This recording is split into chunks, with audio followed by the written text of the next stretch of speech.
জনাব Masud, July August আন্দোলন পূর্ববর্তী আপনি মোহাম্মদপুর একটা ম্যাচে থাকতেন, আপনি তখন একটা সাইকেল ইউজ করতেন। কিন্তু জুলাই আগস্ট পরবর্তী সময়ে আপনি বলতেছেন বিভিন্ন জনের সাপোর্ট নিয়ে আপনি চলেন, কিন্তু ওই সাপোর্ট নিয়ে আপনি বাংলাদেশের সবচেয়ে বিআইপি এলাকা গুলশানে থাকতেছেন এবং একটা মাইক্রো ব্যবহার করতেছেন। এটা ক্লারিফিকেশন নিশ্চয়ই দিবেন। জনাব হান্নান মাসুদ, আপনি বলতেছেন যে লঞ্চে আপনি কেবিন পান না, কিন্তু আমি কেবিনের জন্য গিয়ে দেখেছি লঞ্চে আপনার নামে ৬-৭টা করে কেবিন বুকিং।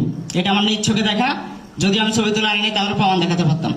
জনাব হান্নান মাসুদ, আপনি বলছেন আপনি এলিট শ্রেণীর সাথে মিশতে পারেন না হাতিয়ার, কিন্তু আমি একটা ছবি দেখেছি আপনি হাতিয়ার সাবেক আওয়ামী লীগ চেয়ারম্যান সবার সাথে, সব ইউনিয়নের সবার সাথে মিশেছেন এবং একটা ছবি সামাজিক যোগাযোগ ভাইরাল হয়েছে। জনাব হান্নান মাসুদ, আপনি আয়ের উৎস এখনো ক্লিয়ার করছেন, কিন্তু আপনাকে বিভিন্ন নামে বিশেষায়িত করা হয়। কেউ মংলা মাসুদ বলে, কেউ বন্দর মাসুদ বলে। আমি এখানে প্রশ্ন করার জন্য দাঁড়িয়েছি, আমি আপনার প্রশ্নটা করবো না, আপনি আশা করি ওই মেনে নেবেন। এবং সর্বশেষ, হাতিয়ার অন্যান্য প্রার্থীদের মধ্যে আপনি কিভাবে যোগ্য, আমি আপনাকে কেন ভোট দিব, 2 লাইনে সংক্ষেপে বলবেন। ধন্যবাদ। আর আমাকে ভাই কোশ্চেন করেন আমার আয়ের উৎস নিয়ে, আমি কোথায় থাকি সেই বিষয়টাও এখানে এসেছে। আপনার জানার কথা যে হচ্ছে বাংলাদেশের মধ্যে আমি জাতীয় নাগরিক পার্টি এনসিপির প্রথম 10 জন এবং স্থায়ী কমিটির একজন মেম্বার।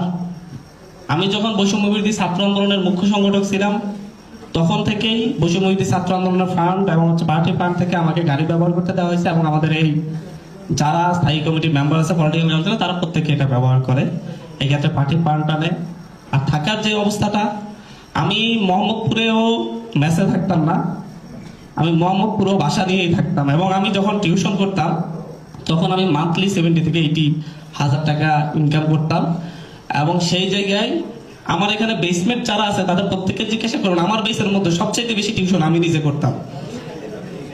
এবং সেই ক্ষেত্রে সবসময় একটু ভালো থাকা, নিজের অ্যাবিলিটির মধ্যে আমি এই চেষ্টাটা করতাম। এখন আমি যেখানে থাকি সেটাও আমাদের একজনের বাসায়, তবে আপনি যেটা বলছেন গুলশান, সেটা ঠিক গুলশান না, গুলশানের পাশেই।